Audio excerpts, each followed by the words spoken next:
You got the call. Welcome to the big leagues, kid.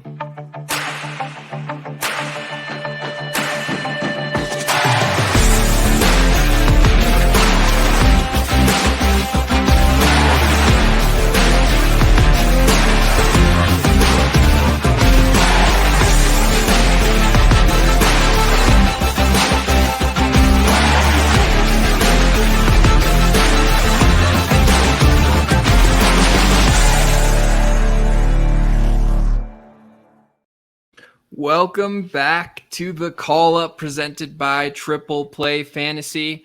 It's been a few weeks, and any time a few weeks have passed, that means perhaps some changes have occurred. And at least for me, most notably for me, I am now a Yankee fan. Yeah, that's right. The Red Sox, if you've been living under a rock, they chose Alex Cora, my arch nemesis, over Chaim Bloom, the elite prospect mind that he is. They said, "We're done with you, Chaim. We want Alex Cora in the front office someday, and you guys don't get along." And I cannot stand for that. So I've decided to take my homerisms to the Red Sox greatest rival, where I can solely root against Boston and Alex Cora. And I'm now a Yankee fan. But that's enough about me. We have a show for you guys today. And as always, I am joined by Michael at MP Richards 1981 on Twitter, and also Vinny at Down on the Farm 8 on Twitter. Let's throw it to you, Michael, first. How's it going? Going good. Always glad to be here with you guys. You know, I've like you said, we had a couple weeks off. I've been really focused on finishing strong in my main event league last couple weeks. First, second, and third place are up for grabs going into the final weekend. So pretty stressful times. Basically out of my hands at this point. So, but I'm glad to be back here for this our first off-season episode. Though, how's it going, Vinny? Doing good. Battling a cold. On top of that, similar to Josh, I am jumping ship on the Cubs because they seem to not be going to the playoffs. I will be an honorary Arizona Diamondback rooter. On top of that, I did win some of our underdog leagues. So check that out if you want to see the videos. They're from a while back. But yes, I did become a victor in that. But yeah, it's been a very hectic week. A lot of tilting this week, man. I don't know. It's rough out here. We don't release this podcast on the day we record it. So I just want to make clear to the audience that I think as we sit here right now, the Cubs are still in a playoff position. They are tied with the Marlins. So I'm not sure where Vinny's jumping ship before there's a reason to jump ship. Yeah. The last two losses to the Braves, I'm done. Have fun, guys. I'll see you. I'll be in Arizona. All right. Well, I think everyone's going to lose to the Braves. That's my official World Series pick. But we don't like the Braves on this podcast because they don't have a lot of prospects to talk about. And ultimately, we're here to talk about prospects in the very underrated New York Yankee system, except not today. Today marks our first coverage in the offseason. We've spent some time planning some ideas for you, and today we're going to be focusing. We're going to do a little bit of an Arizona Fall League primer for you. This will be our first off-season podcast. The way the off-season will work, if you're curious, if you haven't been a long-time listener, we'll release a podcast about every 2 weeks. No promises that will be every 2 weeks as it is the off-season, but we will try to have some consistent content out there for you, and we're going to bring back we have many ideas, some popular podcasts of the past, such as Breakouts, some J15 coverage, and of course, an FYPD draft. We'll be sure to get that coming your way. And also maybe some other ideas we're going to try out. So get ready for some fun because the off season's all about fun. It gives us some opportunity to do things that we wouldn't get to do during the regular season. And today's no different because we're going to be doing the Arizona Fall League. And before we really get into what we'll be covering today, I thought it'd be a good idea to turn it over to Vinny, who's really the I want to say this in the nicest way possible, Vinny, but in my head, if you were to ask a group of 100 people their favorite day of the year, you probably get like 70% of people would say Christmas or whatever holiday they celebrate around that time of year. Probably another 10% would say Super Bowl Sunday. You'd be the 0.001%, I think, who would say the first day of the Arizona Fall League. Is that true? Yeah, it's right there. It's a close tie between the Arizona Fall League and MLB Draft Night. But yeah, it's definitely This year, not as exciting, but yeah, I can see where you're going with that. Well, Vinny, I was hoping because I myself, despite being born in Arizona and living there for some time, not an Arizona Fall League guy per se. So I think I'm probably not the only one in that situation. So I was hoping you could give a quick primer for the people listening and really for myself on everything Arizona Fall League. Really, I want you to convince me why I should be addicted, like you, to the Fall League. Well, yeah, Arizona Fall League usually, well, every year it's been getting pushed back ever since we had the COVID year. Used to start in late September with the extension of my minor league season. Now it starts first week of October. It's Arizona Fall League is basically the teams will send prospects who are either, in the past, it was either prospects that need at bats who missed some of the season due to injury. Usually they send guys there to work on pitches or transition them into different roles. This year it's very different due to the pay salary, because now players used to be incentivized to play at the Arizona Fall League. They would get paid to play, but now with them being paid year round, players don't feel the need to go unless there's extra incentives to it. But like, it's very fun to watch because there's always guys every year that pop that you never heard of. Like, if we flash back last year, the two big names that got blown out of proportion were Matt Mervis and Emmett Sheehan. And look, Emmett Sheehan is arguably top 125 pick in redraft next year. Like, if you pay attention very good during the Fall League, you can definitely pick up guys that, couple months from now are completely different value than what they were a couple months ago, and they could help you either now or later. So, Vinny, I have a couple questions related to the Fall League, and I didn't tell you I was going to ask these questions, but they've just kind of been in my head as I've been doing some research on the Fall League myself. The first is there I'm trying to figure out the best way to word this question. Is there a consistent way they pick the teams? Not necessarily. It's usually they pick a home team of one of the parks. So like the Mesa Solar Sox, that's the home of the Chicago Cubs. They piggytail 4 other teams on with them. So this year, the Mesa Solar Sox are like the Baltimore Orioles, the Houston Astros, the Oakland Athletics, and the New York Yankees. So they pick the host teams of the ballparks in Arizona, and then they put other teams with them. Teams, like I said, will usually send 5 or 6 prospects each. It depends on, what they're feeling. If like a team sends less, they'll give permission to another team to send more. It's more like speculative. But yeah, it's basically to get more innings in and more repertoires after the season stops. Well, you mentioned during your spiel that one of the best parts of the Fall League is if you pay close enough attention, you really get a head start on some of the breakout prospects over your league mates. You gave Emmett Sheehan as an example. I was completely unaware he broke out during the Fall League, to be honest, until you mentioned it. But that is, if you're looking for the next Emmett Sheehan, if that's not reason enough to get in the door, we will be highlighting some of the key players you will be seeing this year in the Arizona Fall League, some players that should be pretty exciting for you to watch, some of the top prospects in the sport, so that you can get in the door. But when I was doing that, Vinny, I couldn't help but notice that 4 of them are on one of the 6 teams. Then we have 4 other guys we're going to talk about, 1 on each team. Then there's a team with 0 guys we're going to talk about. How did one team get so loaded?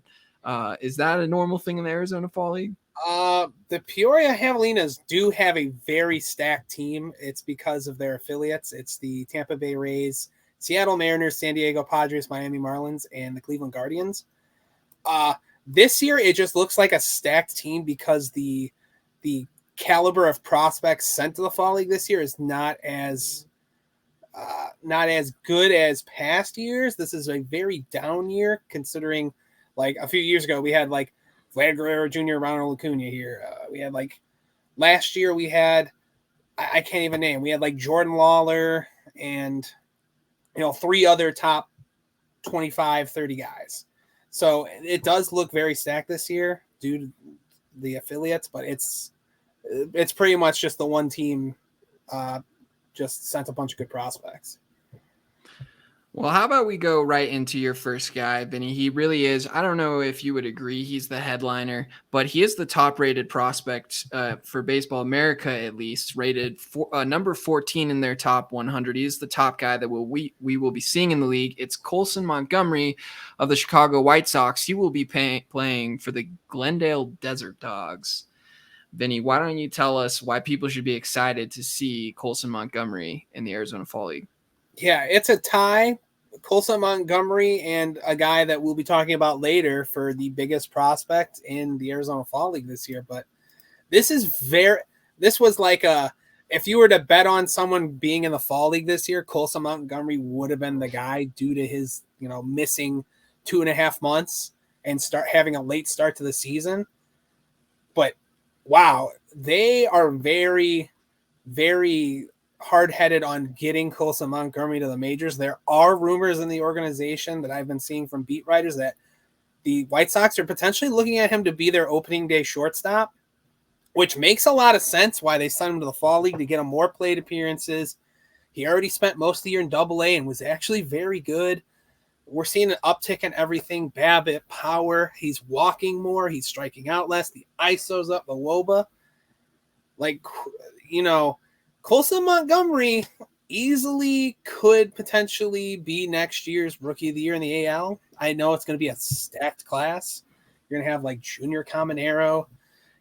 You're probably going to have Jackson Holiday to open up the season. But if we're talking about a guy that's all around tool-wise, Colson Montgomery is now starting to look like a 5-tool player. The White Sox are notorious for being unaggressive with their players in the minors stealing bases, which, if he was on a different organization, I think we'd be seeing potentially 20, 25 stolen bases. He has the speed. But this is perfect for him. He's going to go into an environment where he can thrive. He can see more at-bats.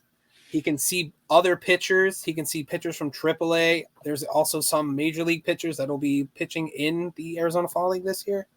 So it'll be very interesting to watch. This is a guy, I have him in my top 100 currently slotted at 9. I have him at 8, my bad. But I've seen everyone start to jump on the Colson Montgomery train. I would say there's a chance once Jackson Holiday and Churio are off of lists, Colson Montgomery can easily be the number 1 prospect in base hill if he has a very hot Arizona Fall League. So this is a guy to watch. I really think if we're talking about, let's fast forward a year and be like, wow, so-and-so did so good at the Fall League, Colson Montgomery's right there at the top of the list.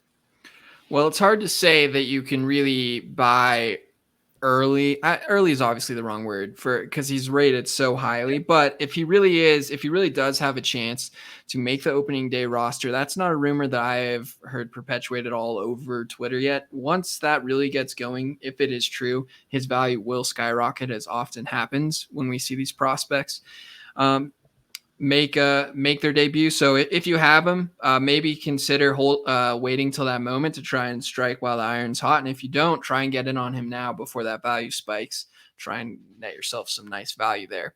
But Vinny said he had him at 9, and then he corrected himself 8. And I just like to point out, I think that's because Vinny is no longer a Cubs fan. I think that's how a White Sox Colson Montgomery got up their spot. Vinny's shaking his head, but we know it's true, Vinny.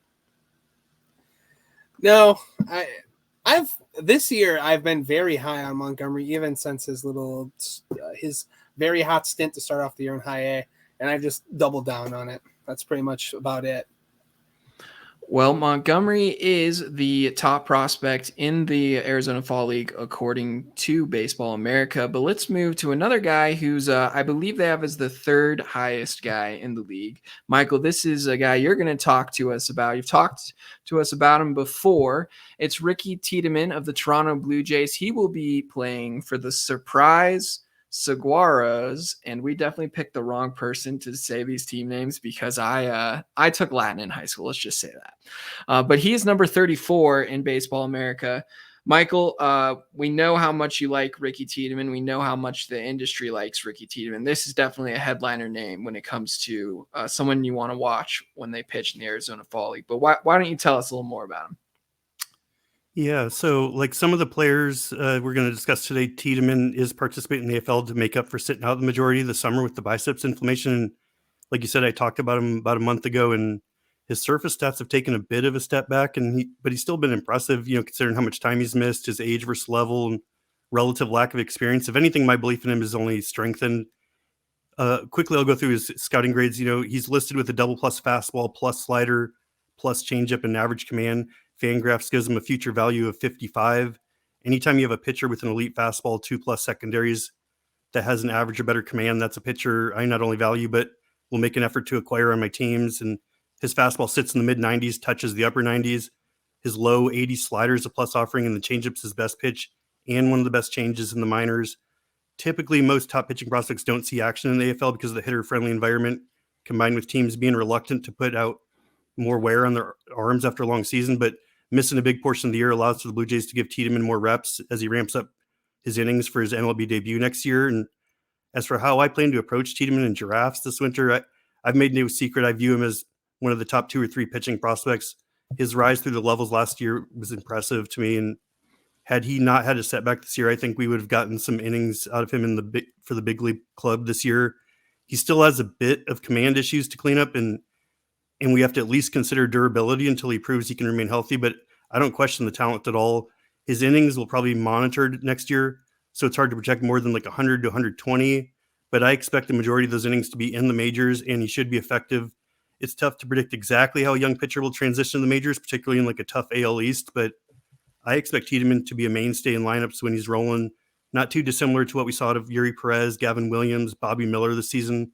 I'll target Tiedemann in draft and holds while his role in ADP are still up in the air, and I expect him to be like a $200 plus pitcher in fab leagues once he gets the call. Long term, I think he's going to be getting drafted as an SP1 or SP2 for fantasy teams. Yeah, you mentioned the loaded AL East, of course. Everyone except the Red Sox, they suck. 3 out of the last 4 years finished last place. No clear direction.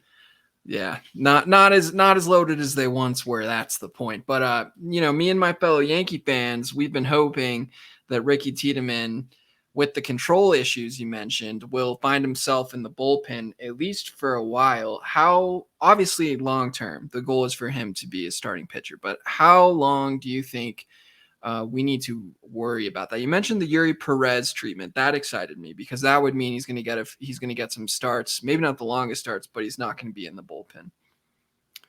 Yeah, for me, I don't really consider him a bullpen possibility long term. I mean, there's nothing in his profile with 3+ pitches and at least average command. He's a starter all the way to me, and it's just a matter of is he a 1 or a 2 type of thing. And I'm really high on this kid. I think this is a great time to target him just because there's a moment of doubt. And if he had just flown through this season like he did last year, he'd already be viewed as a top end major league pitcher. Yeah, that's actually a really good point, Michael. I feel like every time this kid is pitching and pitching well, people say some absolutely hyperbolic, crazy stuff about him. And right now, we're not hearing that as much. And if he goes to as you mentioned, the hitter-friendly confines of the Arizona Fall League, and he has even like one notable start, people are going to start losing their minds again. So another guy whose value is going to be high, but is probably only going to climb from here in Ricky Tiedemann. And don't hold it against me, the comment about the bullpen. Us Yankee fans, we're known to be a bit delusional. So that's just, that was just a little shot in the dark we have there. But speaking of switched fandoms again, we're going back to Vinny, and I have to think Vinny picked this kid before his switch off the Cubs. Michael actually mentioned Vinny. I don't know if you saw this, but Michael mentioned him when you were not on the podcast. He very strategically waited so that you didn't get to hear him praise this kid. But it's Kevin Alcantara, you can tell me, of the Chicago Cubs, and he will be playing for the Mesa Solar Sox. A Cub playing for the Sox. I don't know about that. Yeah, Alcantara I'm surprised that he's not getting talked about more right now. He was a late promotion into Double-A to end the season. Just won.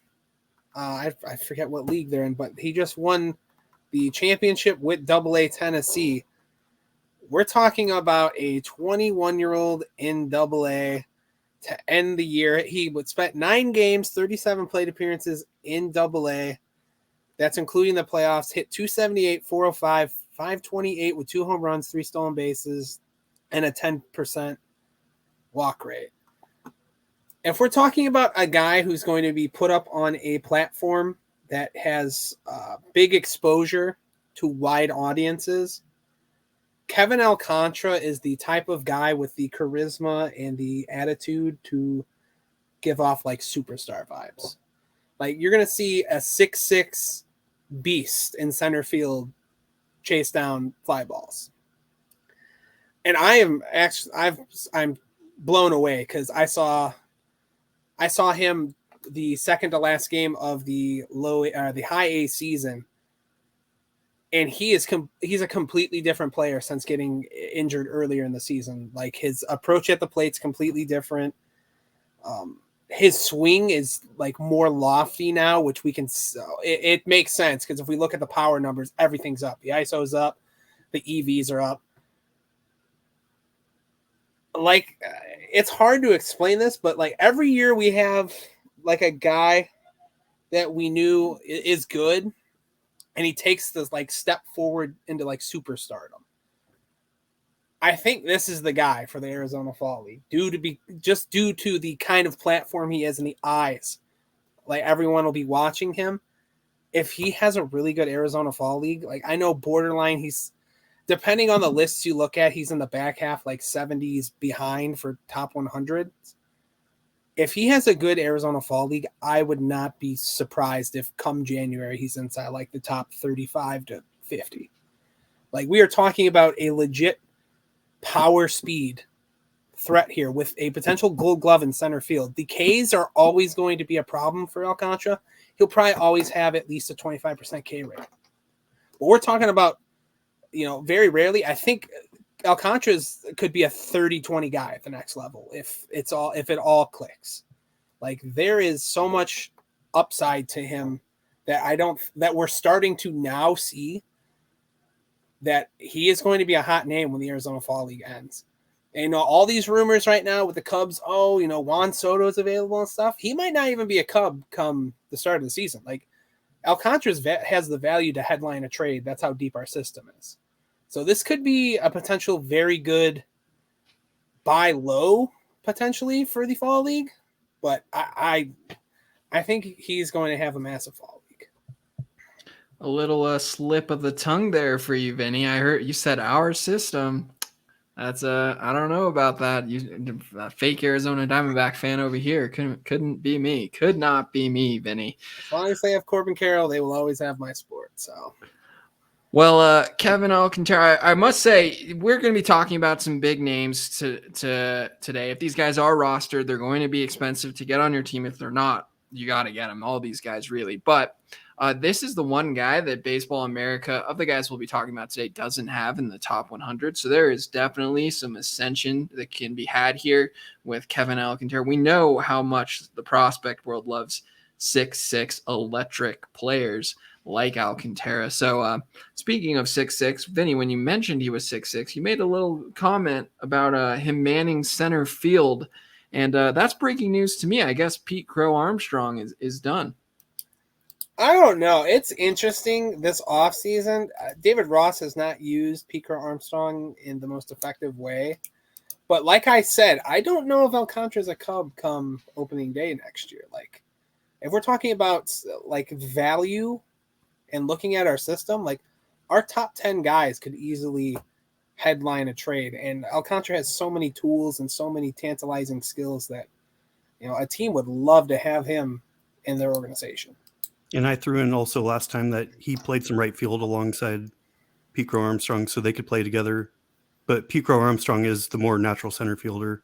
They'd move Alcantara to right field if he stays with the organization. Yeah.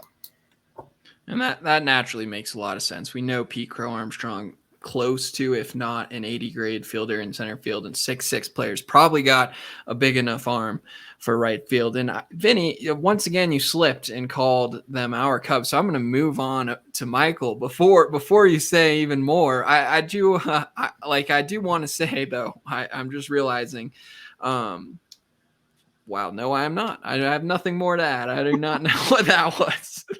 But yeah, let's get to Michael before we're completely off the rails here. And Michael's going to tell you about our first Peroria Javelino in Kyle Manzardo here. There's going to be 3 other guys from this team. Every other guy we talk about is going to be the only representative from their team. But Michael, Kyle Manzardo here, he's Baseball America's number 59 ranked player. And of course, the big part of that trade this year, and D. Mendy and I did get him in our draft that you guys still refuse to admit we won. But here's just another opportunity for you to admit it. Let's see if it happens. Yeah, so this one is interesting. Manzardo was the epitome of a breakout in 2022, but he never really got on track this season, which ultimately led to the Rays dealing him at the deadline to Cleveland. And my first thought seeing that was great. This just opened up a clearer path to playing time, and I still believe that to be the case. Cracking the Rays' everyday lineup was my biggest concern with Manzardo, and I thought he'd do it, but there was still like some lingering doubt. And Cleveland, they have some young talent, but the depth isn't the same. And Manzardo is listed on Fangraphs with a double-plus hit tool, fringe average power, and below average speed. I'll start by saying I don't agree with these, particularly the power. A 70-grade hit tool was justifiable coming off his 2022 season where he hit over 320 at 2 levels, but the significant drop in production this season leaves open room for debate. But either way, the hit tool is his calling card, and he hasn't completely lost his approach. It's at least plus, and Manzardo's power was clearly underrated by evaluators coming out of the draft. He had a 33.5 hard hit percentage with 22 home runs in 93 games last year. So I believe he has plus raw power when everything is clicking. Below average speed is fair. Essentially, the situation is just intriguing to me. Like you mentioned, he was a top 10 prospect last year. Now he's ranked at around number 60. The difference between 2022 Manzardo and 2023 is pretty significant. I was one of those people who thought his hit tool would make him stand out amongst first basemen.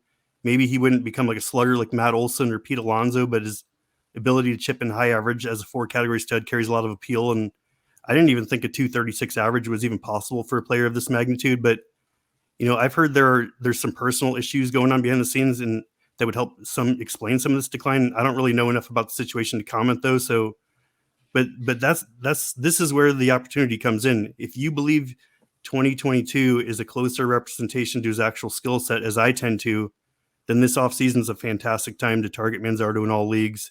If you think this year's version is more accurate, then you should be actively looking to shop him while he's still got name value. If the truth is somewhere in the middle, then you could go either way. I expect myself to be drafting Manzardo in a lot of leagues as depth, with the understanding that he could be a regular in my lineups at corner infield or even emerge into a starting caliber first baseman. I believe in the talent.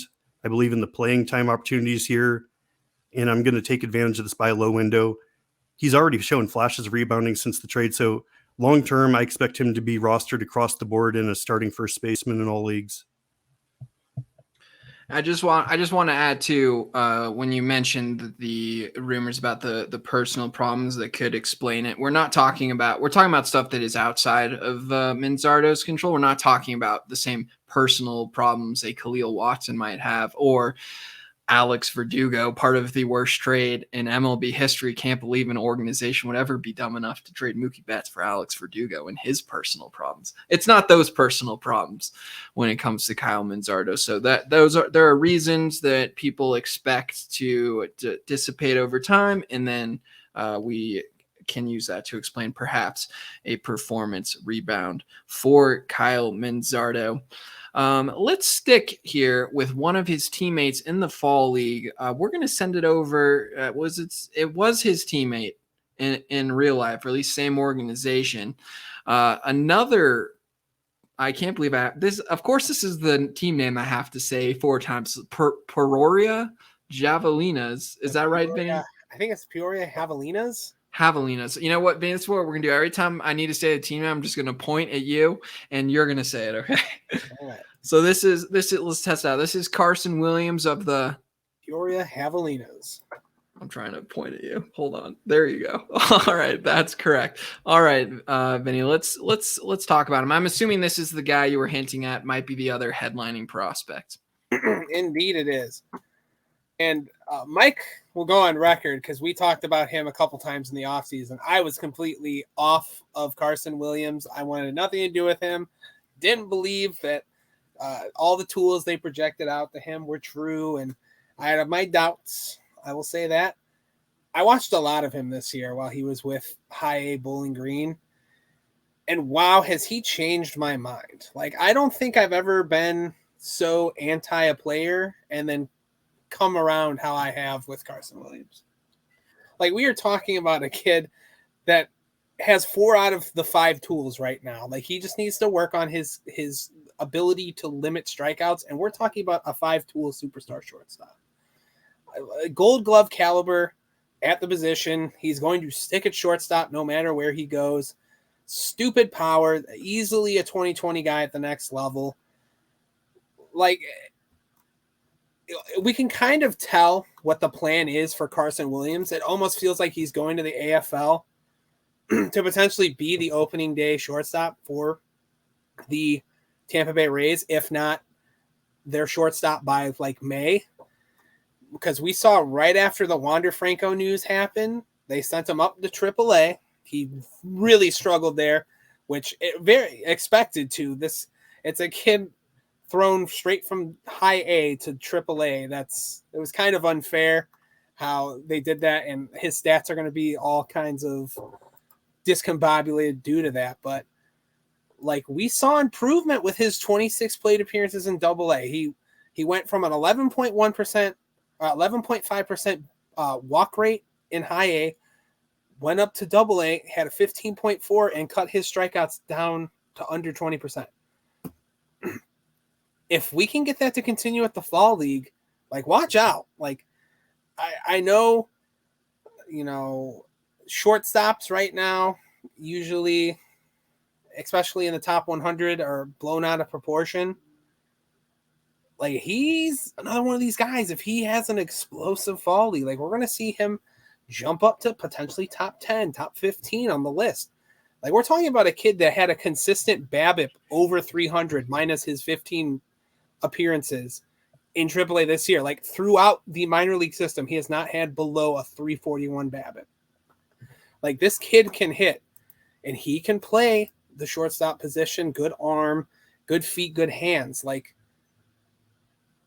it feels like, to me, I keep on saying out, but like, superstar. Like, I don't know if he's a superstar. I would say he's kind of more like a Dansby Swanson at the major league level. But this kid has some very fantasy friendly tools. I will say that he's probably very expensive now due to the Wander Franco news, which I do see the typo there. There's 2 AA's. There's supposed to be a AAA there. My bad. But yeah, ever since the Wander Franco news, like, his value is unbelievably skyrocketed. But this is a guy, I wouldn't mind leaving some drafts next year, late couple rounds with Carson Williams, because if he comes up and he gets a shot, there's definitely a chance that he can just absolutely take the baseball world by storm. Before I switch away from the player card here, I'm just going to do some hard-hitting prospect analysis here of the 2 players that Vinny labeled as superstars. We got Carson Williams. I want you ignore everything. Just focus on the picture. You got Carson Williams, who is terrifyingly staring at who knows what, but he looks very afraid. If you're not on YouTube, get on YouTube. And then we've got Kevin Alcantara. That's a superstar face. Look at that. That gets me excited. That gives me some Ronald Acuna Jr. without the I want to fight you problems vibes. That's a superstar, Vinny. I am not sure that Carson Williams over there, Mr. Frady Cat, is a superstar. You mentioned this stud shortstop. Tell me, is he's not even underrated prospect god Anthony Volpe, is he? No, but I would say he has better tools than Anthony Volpe. Impossible, Vinny. Are you paying attention? For what it's worth, my comp that came to mind when Vinny was talking is Willy Adames with speed. I don't know if that's accurate, but I don't think he's going to have a high batting average. He's going to have to really increase. So we could be looking at a guy who hits 210 with approaching 30 home runs and 20 steals. So what I heard, Willie Adames, we're talking about a shortstop who can't hit in his home stadium with the Rays, so has to get traded away. Like I said, ceiling MLB comp for him, Dansby Swanson. Like, they are very similar of players. Yeah, that's great and all. You guys keep it reasonable for the listeners. I just want it on the record. No one respects the great Anthony Volpe, okay? No one respects him. That's right. I do. I'm going to be all over him in drafts next year if people let him Michael, slip. stop it. That doesn't fit my New York Yankee fan narrative, okay? No one respects Anthony Volpe. No one. All right, you know what? We have another prospect. His name's Harry Ford, but guess what team he plays for? The Peoria Javelinas. That's right. And this time, Michael's going to be talking about him. I've got some questions about how this guy is even in the fall league, if that 563 plate appearance number is accurate for a catcher. But we'll get to that, Michael. Why don't you actually give us some accurate, hard-hitting analysis of this guy? Yeah, so I'm actually pretty excited to talk about these last two players I'm new because they're two of my personal favorites, and I haven't had a chance to break them down this season. Some people probably know I'm a Mariners fan, so once I saw the AFL rosters announced, I was ready for some overdue Harry Ford love, and he's a player most prospect people know at this point, but I don't really see as much talk about him as I think he deserves, and maybe it's because he's a catcher in A-ball, maybe it's just getting lost in the shuffle with all the new draft picks and other players emerging, but he's been consistently among the best players his age and level this year, and Ford's listed on Fangraphs with the below average hit tool, plus raw power and plus speed. Right off the bat, those power speed grades from a catcher eligible player stands out. He hasn't quite tapped into the full extent of his raw power yet, but he's showing steady improvements as he climbs the ladder, and he's stolen 47 bases over the last two seasons, so that checks out. The most encouraging sign is his strong plate discipline. He's posted extremely high walk rates while seeing a reduction in his K percentage, which leads me to believe his hit tool is underrated. The appeal for me with Harry Ford's pretty evident. There's just aren't many catchers with legitimate power speed potential. Add in that he should be a huge asset in OBP formats, and it's just the type of rare unicornish type profile I gravitate towards. Anytime you have a player with unique characteristics for their position, I'm intrigued. And there are some catchers who take walks and hit for power, but how many of them are capable of stealing double-digit bases while also potentially having multi-position eligibility to ensure more plate appearances? It's just an appealing combination that has more upside than most catcher situations. And with the emergence of Cal Raleigh as a legit starting slugging catcher, there isn't a desperate need to push forward up the ladder quickly. I'd expect him to begin next season in Double A. Potentially he remains there all year, depending on which needs appear on the big league roster. I see him more as a 2025 draft and hold type of target, but if he's able to maintain the skill set while also keeping catcher eligibility, I feel comfortable saying Ford will be a top 10 catcher in redraft in a couple years, with the potential to put up catcher 1 seasons in his prime. If he moves off the position, his game would still translate, but the major appeal is the idea of rostering a dual eligible catcher that will contribute in stolen bases. Remind me, which one of you got him in our trade draft? I'm going to guess you. No, it wasn't. That was not. You were setting it That up. was very fair, Vinny, because I totally would pull a move like that. But I think one of you got him. But I remember thinking at the time that he's very underrated. So I couldn't agree more with you, Michael, and what you're saying about him. I am still wondering though, and Michael, this might not be a question for you. This might be more of a question for Vinny, who is in the weeds of Arizona Fall League Twitter and all these rumors, but I really am curious why a player like Ford maybe is in the Arizona Fall League. Is that something like 563 plate appearances is a lot, and he's a catcher. So is he going to catch? Is this something I'm just like my babiness to the Arizona Fall League is making me afraid about nothing, or is this like a thing? I don't know. It's interesting because that is a lot of plate appearances for him to go and catch there. So maybe he's going to play another position. That would be my guess. I know he has strikeout problems, but you wouldn't send a player with 500 and some plate appearances to the Fall League to fix strikeouts. So I would guess it's probably to play like the first base or get some run of the outfield. Cause I know Cal Raleigh, I don't know if he's necessarily blocking him, but it's very interesting. I don't know. I'll have to look into that. For what it's worth, I think Harry Ford, it is a lot of plate appearances to be sending them. But when I was looking through all the players we're talking about today, he was one of the few players who hadn't got to Double-A yet. And if I'm not mistaken, he was at the Fall League last year, or maybe I'm thinking about the World Baseball Classic. But either way, I just think the Mariners see him as close.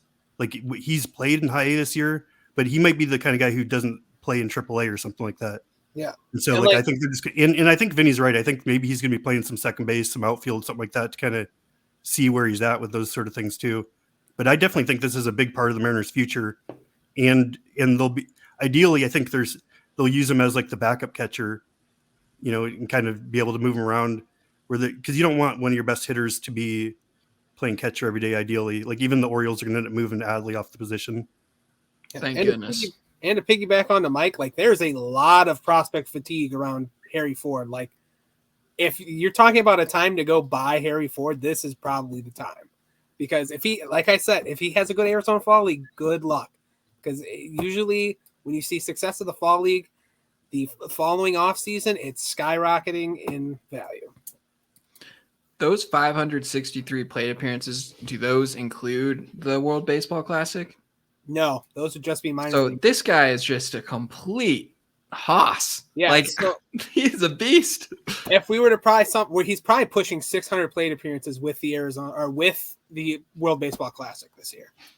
I'm all in on this kid. I mean, if you can do that at a position like catcher, I mean, I am in on Harry Ford. That is talk about something that doesn't show up in the scouting grades. That's and to ridiculous. piggyback on top of that, like if we want to add in all the spring training and stuff he had in on top of that, like he could end the year with potentially 700 plate appearances. That's kind of crazy. Absolutely crazy. Well, a good choice there to talk about, Michael, but we're going back to Vinny for our last guy on the Peoria Javelinas. What that was? We gotta do that again, Vinny. We can't end our last cue up of you saying the team with the 5-second pause and oh no, I need to unmute myself. So let's try that again. We got one last player, the fourth on the Peoria Javelinas. There we go, and it's none other than Chase DeLauter. Coming from the Cleveland Guardians organization. He is rated number 91 in the top 100 of Baseball America. Who knows where Vinny has him, though? Vinny, why don't you tell us about Chase DeLauter? Yeah, Chase DeLauter, if he doesn't get hurt and starts the year at, April, whenever the season's supposed to start, we're talking about a top 30 prospect. Like, there's no questions about it. He is probably one of the best hit tools in minor league baseball. Arguably the best value of this year's last year's first year player draft. Like there was no reason for this guy to be falling past 20s.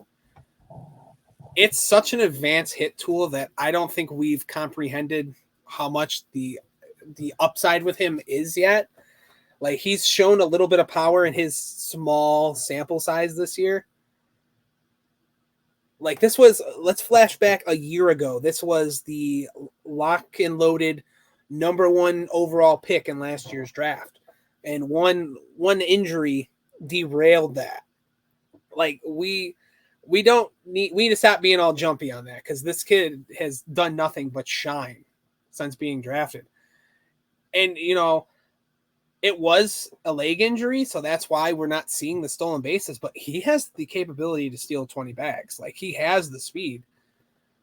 I think next year is going to be a big year for DeLauter. I think we see DeLauter in the majors by July next year. He got up to Double-A this year. He spent most of the year in High A and the complex because he was rehabbing the foot injury. Got hurt again during the season at High A, Lake County, and then just continued to mash. Like, the power, I think we're gonna have to wait on. This was just pretty much this season was, hey, let's get you back into play and let's see what you can do. Like DeLauter, he's a doubles machine right now. We're looking at 22 doubles on the season. There's power in the frame. Like this guy could easily, be, I don't know, like a top 25 prospect come next, May. Like if we're talking about 60 hit tool, there's no way it's 60 hit tool. I'm looking at Pipeline right now. They give him 60 power. I have yet to see 60 power, but like I said, he was hurt this year. Like the ceiling for him is up in the air, but this kid's gonna be a stud. Like if we're talking about fantasy wise, like we're talking about he's gonna have a good average. He's gonna steal bases. I don't know where he's gonna play defensively though. He's probably gonna stick to a corner outfield spot. I don't think he's defensively. I don't think he's sound enough to stick in center, but he does have a very good arm. Like this is a guy that he's one of my targets for the offseason that I want to start stashing, because I think a couple months from now, even when people start doing the deep dives in the offseason right now and see what he accomplished in under 300 plate appearances coming back from an injury, once you stat that out, like we're talking he's going to have a massive market come, I don't know, January, maybe February. Like if you're listening to this, go start trying to get Chase DeLauter in Dynasty. Yeah, just real quickly, I want to throw in, I think, Vinny mentioned top 25. I think that's going to start happening soon. This off season, we're going to start seeing lists where he's up in that range. So if you play in any leagues where people don't see him that way right now, he's a great target. Yeah, and to piggyback, like success of the fall league, this kid is going to explode in value. I don't know. I want to say we see him next year, but I know how Cleveland is with their prospects. They love to be on the cautious side. So if we do, maybe he's a September call-up next year. But what he's done with the bat this year, there's no holding him back, denying it. Like there's the only guy that's holding him back in that outfield is probably Stephen Kwan, but he's not going to take Stephen Kwan's job. He's going to be playing besides him. So I heard you say that at least if I'm understanding you correctly, give him a 60 hit tool, and then you've seen elsewhere people give him 60 for power. You mentioned he does not have a lot of home runs this year, so I'm curious if you were to give him, you gave him the 60 hit tool, if I'm understanding correctly, what would you give the power? I'd give him a 55 power just because of what he's doing with doubles and triples. He right now has gap to gap power. Like I said, it was either a leg or a foot injury that costed him most of the season, and then he re-aggravated something later on. So I could understand that we have not seen the power because he is being cautious. Like next season, it wouldn't shock me if he comes out and hits 15, 20 home runs. Like if you give him a full run of 500 plate appearances, you're probably looking at a 20 home run guy. That is I mean, if he is a 60 hit, 55 power, that's obviously a top 25 guy in fantasy. So this seems like a no-brainer guy to try and jump on right now. And shout out Eric Cross, because he never lost faith in Chase DeLauter. You know who else he never lost faith in? And I have to say this because of my roots with SP Streamer back in the day. Jared Kelenic. He never lost faith in Jared Kelenic, Vinny. And Cody Hosey. That was an unfair shot, but Cross is a Red Sox fan, and I hate the Red Sox. Jared Kelenick's on my main event team right now. He's not a lost cause. He's not okay. He's not a complete lost cause, but he is also not a top 25, whatever Cross probably would have said back in the day. So, we do have one more guy for you, and finally, we get to a team name that if I screw this up, then I have some serious just pronunciation problems and probably should not be hosting any sort of podcast. We're going to be talking about, we've talked about him before. You know how much I love him. Michael's going to be telling us about Jackson Jobe. He's on the Detroit Tigers, but he's playing for the Salt River Rafters. Nailed it. Vinny's giving me the claps. He's on mute, but trust me, for the people who can't see him, Vinny is tell us about the amazing Jackson Jobe. Yeah, so this is the player I'm most looking forward to talking about today. Ever since he came onto the scene, I've been a believer in his upside and potential, but it wasn't until the season that the full scope of the situation came into focus for me. And our guest, Thomas Nestico, broke him down about a month ago with some interesting visuals, so make sure to check out that episode. Jobe is listed with a plus fastball, double plus slider, plus changeup, average cutter with average command. Right off the bat, not too dissimilar to the stuff I said about Tiedemann on paper. So scouting grades wise, he passes the sniff test for a potential top pitching prospect. Also like Tiedemann, he's participated in the AFL because he suffered a lumbar spine inflammation in spring training and he didn't return to the mound until mid-June. But Since he's returned, he's been nothing short of phenomenal. His fastball sits 95 to 97, which is up a few ticks from a year ago. His low 80 slider consistently cracks 3,000 RPMs of spin and is his biggest weapon. The low 80s changeup has good sinking action, and he's added a low 90s cutter that plays well off the slider. Jobe has an athletic delivery, and it's showed up in a big way with his improvement with command. The main thing that should catch all of our attention is that Jobe has an astounding 2.3 walk percentage with an absurd 84 to 6 strikeout to walk rate. He's showing signs of turning into a pitcher with 4 pitches, 3+, a devastating slider, increased velocity on his fastball, high-end spin rates, and immaculate command. He needs to prove durability is not a long-term concern and continue tinkering with his pitch mix, but that should come with experience. That's a lot of positives coming together at once with only the usual risks involved with most pitchers. Bottom line, he was considered a high upside prep arm when he was drafted, and now he's shown notable gains in multiple facets of his game, which was already pretty outstanding to begin with. This may be controversial, but I think you can make a strong case for Jobe right after the most premium pitching prospects, which would put him firmly inside my top 50. For everything I'm seeing this season combined with his pedigree, Jobe could end up becoming the number 1 pitching prospect in baseball at some point next summer. It's always risky to predict such things, but the ingredients are there. I wouldn't expect a ton of innings in the majors next season, but I see myself targeting Jobe everywhere in Dynasty unless he starts being valued as a consensus top 5 pitcher this offseason, and even then, I'd probably view it as a fair value. I don't love the organization, but the park and division are prime targets, and this is one of my favorite pitching prospects right now, and I think he surpasses Tariq Skubal to become the Tigers' ace down the road. That is high praise there at the end, Michael, but I could not agree more. He is my number 1 pitching prospect for fantasy. You mentioned it, the park and just the profile. I want this guy everywhere. I just want him. I'm excited to see how he handles the hitter-friendly confines of the Arizona Fall League. But this guy. I'm acting like I've been on him for a while. It really was the episode with Thomas when I first was had my eyes open to a guy I had been sleeping on, and now I'm saying crazy things like he's my number 1. But my opinion doesn't really matter. You heard Michael say similar things, and I pointed the wrong direction. And you heard Michael, who's wow, I'm horrible with the camera. That is a disaster. Say similar things. So ignore this crazy Yankee fan and just listen to the expert in Michael. That is the 8 guys we had planned for you, but we have a list here of more notable AFL prospects. If you're curious, I am actually not going to read them if you are listening. So I want you to get on to the YouTube and look at the list. I have it up on the screen right now. I'm only going to highlight one guy. Let's see here. I'm going to go with Reggie Crawford because I believe he is a guy that's a fun up-and-coming prospect to watch on the Scottsdale Scorpions, which is the only team we didn't mention today. So now that I've mentioned Reggie Crawford, we have at least one name mentioned on every single team. But I'm going to actually throw it over to the experts. We'll start with you, Vinny. Is there a name here that stands out to you, or maybe a couple names that you just want to quickly highlight to the listeners?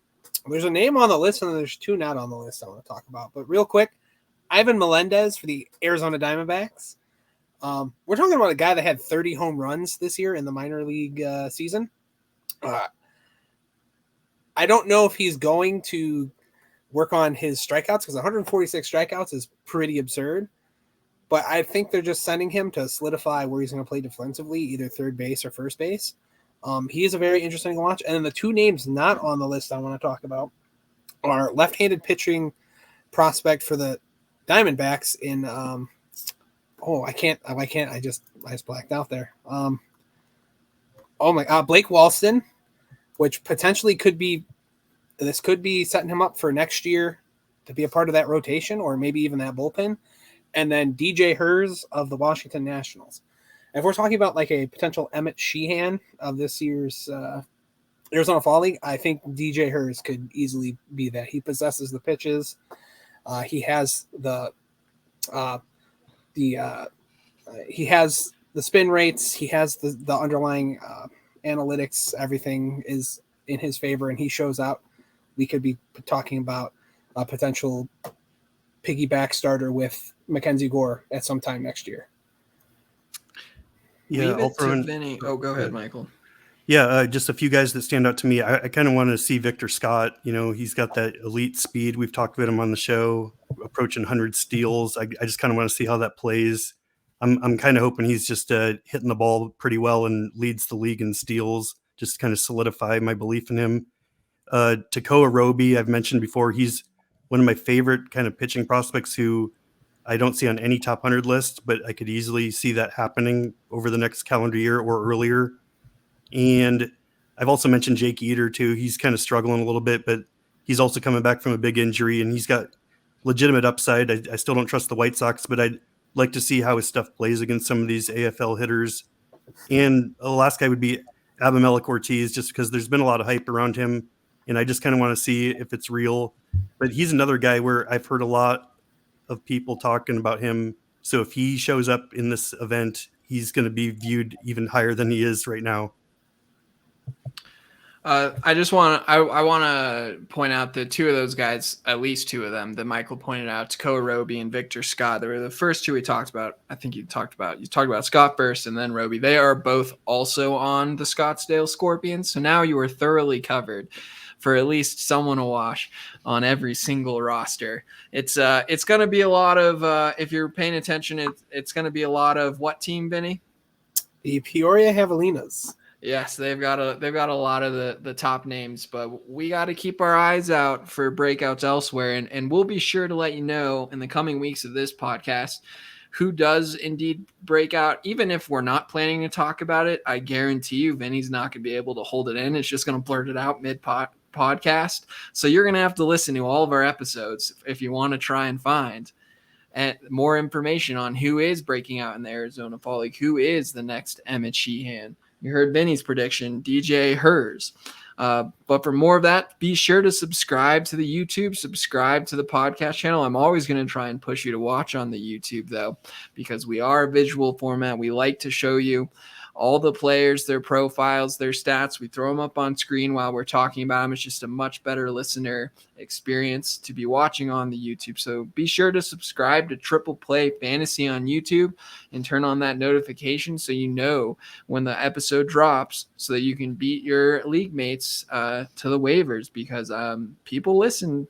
And Vinny and Michael, they are early on guys. So you want to know as soon as you can about the next guy who's going to skyrocket into the stratosphere. But be sure to subscribe to the podcast feed as well. You watch us on YouTube, but you listen to our other podcasts on that feed. We mentioned it a couple episodes back, but both Vinny and Michael take notes from our podcast that we produce. Michael mentioned it. Michael, how are you doing in your main events? I'm too scared to look right now, but I'm going to finish in the top 3, maybe first. So there you go, Michael, and tell the people one of the podcasts where you listen and you got some of your baseball info. Where is it? Where can you find it? Oh, I've listened to the main Triple Play show with Mendy for a long time, and also the newer show with Torres as the leader, and heard Eric Cross on there recently. So we cover a lot of different things. It's not just prospects here; they cover prospects on that one. We touch on some major league stuff here as well. So we just love baseball and we love helping everyone. Well, that's right. And you see Michael, he's I don't want to jinx anything, but he's doing well in his league, and Vinny's taking advantage of all you listeners in his league because of the information he learns there. But that is our episode for the week. We'll be back in hopefully a couple weeks from now with some more off-season content for you. But until then, I don't have a tagline. Anyone have a good tagline? Put in the comments if you have a good tagline. Vinny, Michael, you got one for me? No, I think Mendy used to say, "We'll catch you guys next week on the call up." Yeah, no, I need my own one. Here we go. I think. What about this, guys? What about until then, go Yankees? How do we like that? Sure. That'll work until we're back on that side. That'll work until next episode. Yeah, that will last one episode. You heard it. We'll figure that out off camera. But until then, go Yankees.